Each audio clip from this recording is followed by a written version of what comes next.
ইসলাম থাকার জন্য আহলে বাইত থাকা জরুরি, আর রাসূল পাকের পর ওনার বংশধরেরা কিয়ামত পর্যন্ত ইসলামকে কায়েম রাখবেন, তাদের কথাতেই বোঝা যাচ্ছে। তো তারা যখন এরকম আয়াত ওনার উপর অর্পণ করলো যে উনি নিঃসন্তান, উনি নির্বংশ, উনি নিঃসন্তান, উনি নির্বংশ, ওনার সন্তান নাই, ওনার সব পুত্র সন্তান ইন্তেকাল করে গেছেন, যখনই ওনাকে নির্বংশ বলল, নিঃসন্তান বলল, তখনই আল্লাহ পাক তার জবাবে এই আয়াত নাযিল করলেন। রাসূল করিম সাল্লাল্লাহু আলাইহি ওয়া সাল্লামের উপরে যখনই কেউ তানা দিয়েছে, আল্লাহর রাসূল কোনো তানার জবাব দেন নাই, কোনো আয়াতের জবাব দেন নাই। জবাব অন্য পয়গম্বরকে যখন তানা দিয়েছে, তো আল্লাহ পাক তাদেরকে তার জবাব শিখিয়ে দিয়েছেন, বলেছেন আপনি এই জবাব দেন। কিন্তু রাসূল পাক সাল্লাল্লাহু আলাইহি ওয়া সাল্লামকে যখন তানা দিয়েছে, আল্লাহ রাসূল বলেছেন আল্লাহ পাক বলেছেন আপনাকে জবাব দিতে হবে না, আমি জবাব দিব। ওহী আসতে যখন কিছুদিন দেরি হচ্ছিল, বলে আল্লাহর রাসূলকে তার আল্লাহ ছেড়ে দিয়েছেন। আল্লাহ পাক বলেন, রাসূল পাকের মন খারাপ হলো, আল্লাহ পাক বলেন আপনাকে জবাব দিতে হবে না, আমি জবাব দিব। সূরা দোহা নাযিল করলেন, ওয়াদ দোহা ওয়াল লাইলি ইজা সাজা মা ওয়াদ্দাআকা রাব্বুকা ওয়া মা ক্বালা। বললেন আপনার ওয়াদ দোহা চাঁদের নেই আপনার রওশন চেহারার কসম, ওয়াল লাইলি ইজা সাজা অন্ধকার যখন ছেয়ে যায় এই রকম আপনার গোপন ভেদের কসম, মা ওয়াদ্দাআকা রাব্বুকা ওয়া মা ক্বালা, আপনার রব আপনাকে ছাড়েন নাই বা আপনার থেকে আল্লাহ আপনার রব বিমুখ হন নাই, বরং কি হয়েছে, ওয়ালাল আখিরাতু খায়রুল লাকা মিনাল উলা, আপনার প্রত্যেক মুহূর্ত আগের মুহূর্ত অপেক্ষা পরের মুহূর্তকে আল্লাহ পাক প্রত্যেক মুহূর্তে মুহূর্তে আপনার মান সম্মান মর্যাদা আপনাকে আল্লাহ পাক বৃদ্ধি করছেন। আল্লাহ জবাব দিচ্ছেন। ঠিক এখানেও যখনই তানা দিল তারা কাফির ও মুশরিকরা যে উনি নির্বংশ, ওনার কোনো সন্তান নাই, উনি নির্বংশ হয়ে গেছেন, সঙ্গে সঙ্গে আল্লাহ পাক সূরা কাউসার নাযিল করলেন তাদের জবাবে যে আমার হাবিবকে তোমরা নির্বংশ বলেছো, আমার হাবিবকে তোমরা লেজ কাটা বলেছো, নিঃসন্তান বলেছো। আল্লাহ পাক আয়াত নাযিল করে জবাব দিচ্ছেন, ইন্না আ'তাইনাকাল কাউসার, নিশ্চয় আমি আপনাকে কাউসার আতা করেছি, অতএব ফাসাল্লি লিরাব্বিকা ওয়ানহার, ওদের কথায় কান দিবেন না, আপনি রবের সালাত আদায় করুন এবং কুরবানি করুন। ইন্না শানিয়াকা হুয়াল আবতার, যারা আপনাকে নির্বংশ বলেছে আসলে ওরাই নির্বংশ। এখন তারা রাসূল পাককে নির্বংশ বলেছে, নিঃসন্তান বলেছে, লেজ কাটা বলেছে, আর আল্লাহ পাক তার জবাবে আয়াত নাযিল করলেন যে হে আমার রাসূল, ওরা আপনাকে নির্বংশ বলছে, শুনুন তার জবাব, ইন্না আতাইনাকাল কাউসার, আমি আপনাকে কাউসার দান করেছি। এখন এই কাউসারের মানে যদি নদী নেওয়া হয়, তো এখানে নির্বংশ হওয়ার সাথে নদী দান করার যুক্তি কোথায়? বুঝতে পেরেছেন না? কি হাউজে কাউসার নেওয়া হয়, তারা বলছে নির্বংশ, আপনাকে নির্বংশ বলেছে, তাতে কি আছে, আপনাকে তো আমি একটা নদী দিয়েছি। আপনাকে নির্বংশ বলছে, আপনাকে তো কিয়ামতে একটা হাউস দান করেছি, ট্যাঙ্কি দান করেছি। ভাই নির্বংশের সাথে ট্যাঙ্কি দান করার কি সম্পর্ক? আর জান্নাতের নদী দান করার কি সম্পর্ক? আপনি যদি বলেন যে আমি আল্লাহর কাছে এত সন্তান চাইলাম, আমার সন্তান আর হচ্ছে না, বলে আমার 60 বছর বয়স হয়ে গেল, আমার সন্তান আর হলো না। আর হুমায়ুন ভাই যদি আপনাকে বলে, আরে ভাই আপনার সন্তান না থাকলো তো কি, আপনার 60 বিঘা যদি একটা আমের বাগান আছে, তা আপনি হুমায়ুন ভাইকে খুশি হবেন না রেগে যাবেন যে তুমি আমাকে টিটকারি মারছো? আর 60 বিঘা বাগান কি করবে? সারা দুনিয়া যদি আল্লাহ আমাকে দিয়ে দেন, তো ও পুত্র সন্তানের সুখ দুনিয়া আমাকে দিতে পারবে না। উল্টা আপনি রেগে যাবেন যে তুমি আমাকে টিটকারি মারছো। সন্তানের সাথে বাগানের কি সম্পর্ক? আপনাকে যদি কেউ বলে যে তোমার সন্তান নেই তো কি আছে, তোমার তো 10-12টা দিঘি আছে, প্রতিদিন কয়েক কুইন্টাল মাছ তোমার উঠে, তো লোকে বলবে পাগল না? সন্তানের সাথে আমার দিঘির কি সম্পর্ক? বুঝতে পারছেন না? তো শানে নজরুলের সাথে নদী, হাউস এগুলো মিলে না। তারা বলছে আপনি নির্বংশ, আপনার সন্তান নাই, আর আল্লাহ পাক বলছেন আমি নদী, আপনাকে আমি নদী দিয়েছি। এটা জবাব হলো? এটা আল্লাহর শানকে ছোট করা হলো, যে আল্লাহ পাকের এটা জবাব হলো যে আমি আপনাকে নদী দিয়েছি, আপনাকে হাউস দিয়েছি, আপনাকে ট্যাঙ্কি দিয়েছি কিয়ামতের ময়দানে। এটা কোনো উত্তর হলো না। আহলে বাইত পাকের মানকে এবং রাসূল পাকের মানকে খাটো করার জন্য মুল্লারা এই মানে নিয়ে আসে, বরং রাসূল পাকের মানকেই খাটো করা হচ্ছে। এটা রাসূল পাকের মান খাটো হচ্ছে না, মান খাটো হচ্ছে আল্লাহ পাকের। যে আল্লাহ পাকের জবাব কেমন, যে রাসূল পাককে তারা নির্বংশ বলছে, আর আল্লাহ পাক জবাব দিচ্ছেন কিয়ামতের দিনে আপনাকে হাউজে কাউসার দিয়েছি, জান্নাতে আপনাকে নাহরে কাউসার দিয়েছি। কাউসার তো অবশ্যই জান্নাতের নদী, তার নাম কাউসার, অবশ্যই হাউজে কাউসারের নাম, কিন্তু এখানে হাউজে কাউসার বোঝানো হয়নি। এখানে নিশ্চয় এই কাউসারের অর্থ নবী পাকের আওলাদের সঙ্গে সম্পর্কযুক্ত। কিসের সাথে বলুন?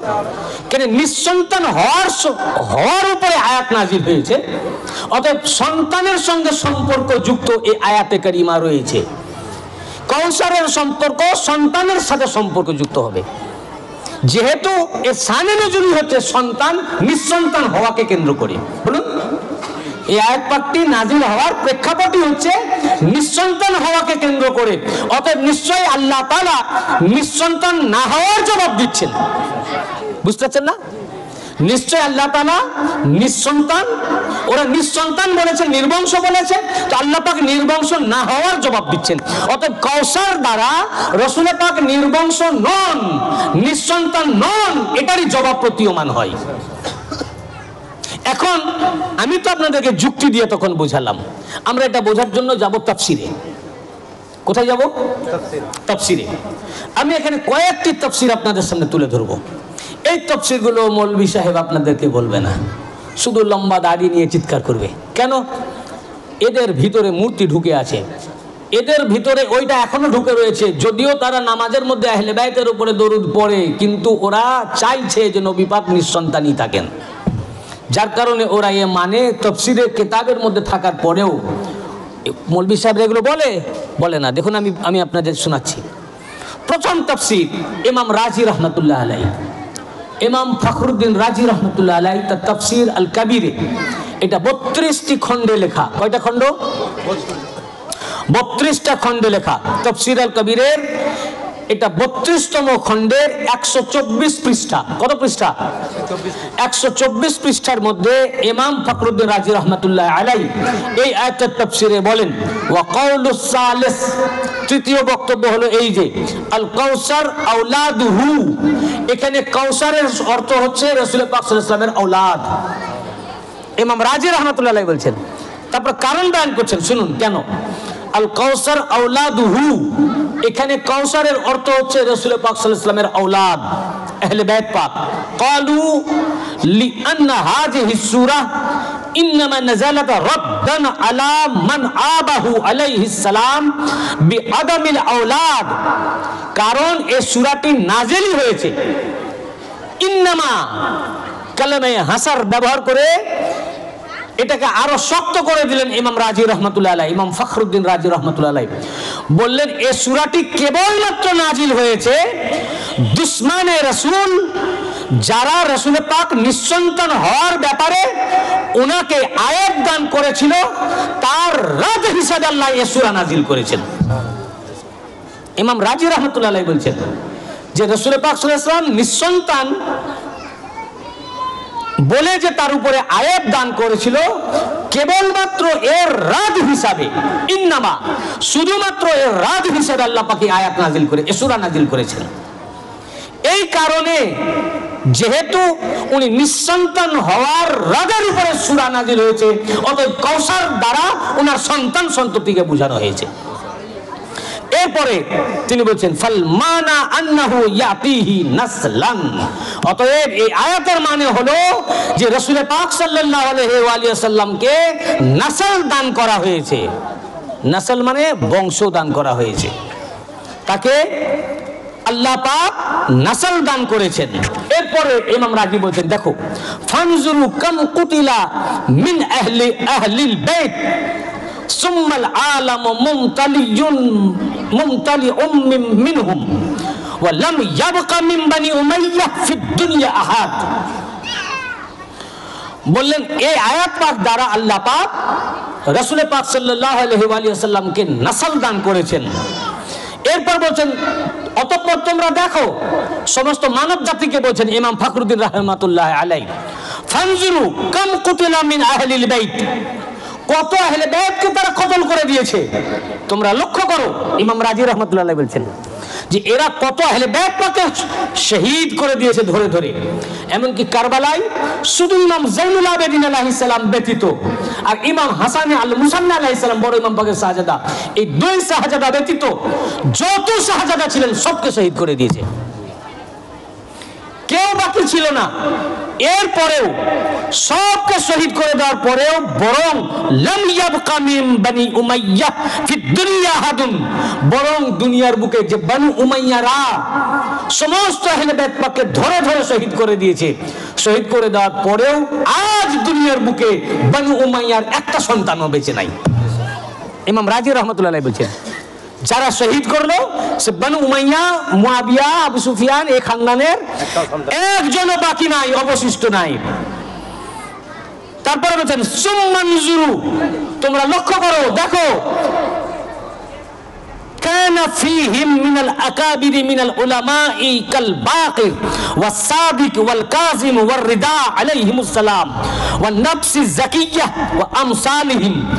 বললেন ধরে ধরে সকল আহলে বাইত পাককে শহীদ করে দেওয়ার পরেও মাত্র ইমাম হুসাইন আলাইহিস সালাম থেকে এক শাহজাদা আর ইমাম হাসান আলাইহিস সালাম থেকে এক শাহজাদা, এই দুই থেকে এত আওলাদ আবার দুনিয়াতে ভরে গেল যে ইমাম বাকির আলাইহিস সালামের মতো, ইমাম জাফর সাদিক আলাইহিস সালাম, ইমাম মুসা আল কাযিম আলাইহিস সালাম, ইমাম আলী রেজা আলাইহিস সালাম, ইমাম নফসে জাকিয়া আলাইহিস সালাম, ইনাদের মতো বড় বড় উলামা আহলে বাইতের ভিতরে দুনিয়ায় এসেছেন। বড় বড় শুধু আহলে বাইত নয়, শুধু আউলিয়া কেরাম নয়, শুধু ইমাম নয়, আকাবেরে উলামা ছিলেন ইনারা, আকাবেরে উলামা। সকল আহলে বাইত পাককে ধরে ধরে শহীদ করে দেওয়ার পরেও এক ইমাম হুসাইনের সন্তান থেকে এবং এক ইমাম হাসান আলাইহিস সালামের সন্তান থেকে ফের দুনিয়াতে, সারা দুনিয়াতে আহলে বাইত পাক নবীজির আওলাদ পাকে ভরে গেছে।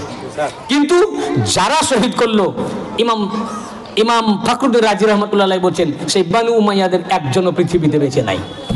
এই আয়াত পাক দ্বারা প্রমাণ যে আল্লাহ পাক যে বললেন ইন্না আতাইনাকাল কাউসার, কাউসারকে আবার বলা হয়, ইমাম বুখারী বলেছেন আল খায়রুল কাসীর, অর্থাৎ এই আহলে বাইত পাক যত খায়রুল কাসীর আছে, খায়ের পৃথিবীতে যত আছে সকল খায়েরের মধ্যে সর্বোচ্চ খায়ের আহলে বাইতে নবী। যত উত্তম আছে, যত ভালাই আছে, সবচেয়ে উত্তম সবচেয়ে ভালাই আহলে বাইত পাক। এখানে খায়রুল কাসীর দ্বারাও আহলে বাইত পাককে বোঝানো হয়েছে। আর কাউসার এসছে কাসরাত থেকে, কাসরাত থেকে, কি থেকে? আধিক্য। অর্থাৎ আল্লাহ পাক বলছেন যে শুধু আপনার বংশ নয়, বংশের এমন আধিক্য আমি দেব, এত আধিক্য দেব যে এক সব শহীদ হয়ে যাওয়ার পরেও দুই শাহজাদা থেকে সারা পৃথিবীতে আপনার কাসরাতে আওলাদ হবে, আওলাদের আধিক্য হবে, যে এত বেশি সৈয়দ যারা দুনিয়ায় থাকবে কারো বংশ এত বেশি থাকবে না, আর যারা শহীদ করবে তাদের আর বংশই থাকবে না। আল্লাহ পাক যে বললেন ইন্না শানিয়াকা হুয়াল আবতার, বরং তারাই নির্বংশ।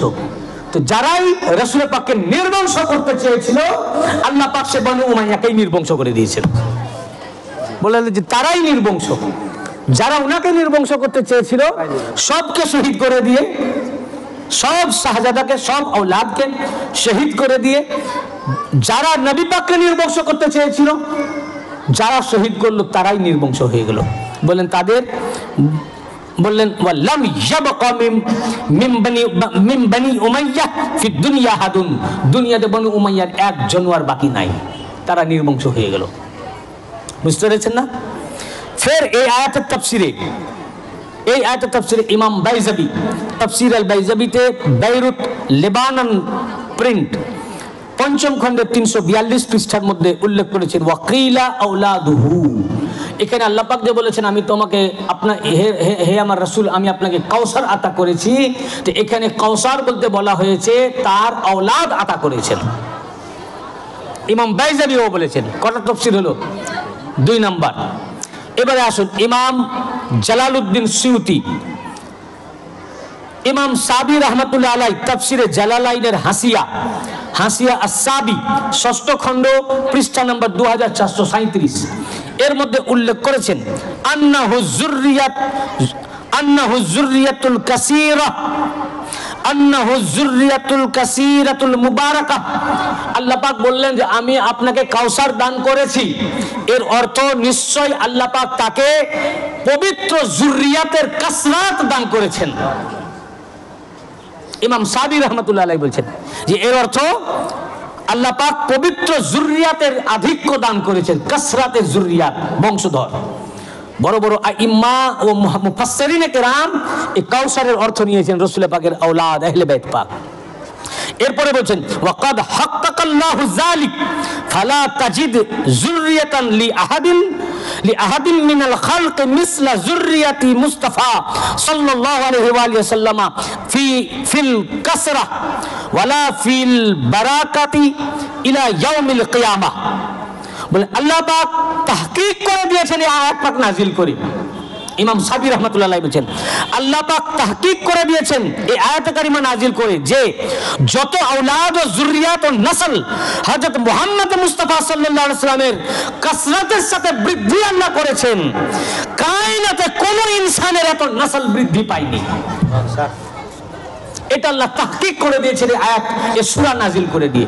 আল্লাহ পাক সূরা কিসের পরিপ্রেক্ষিতে নাজিল করেছেন আর মুল্লারা কোন দিকে নিয়ে যায়? এই ইমামকে পড়ো, এই মুফাসসিরিন কেরামকে পড়ো, তাহলে প্রমাণ হয়ে যাবে। তো আমার মেদিনীপুর দরবার পাক এটাও আহলে বাইত পাকের দরবার। তো এই সূরা কাউসার, এই কাউসারের মধ্যে মেদিনীপুর দরবারও শামিল।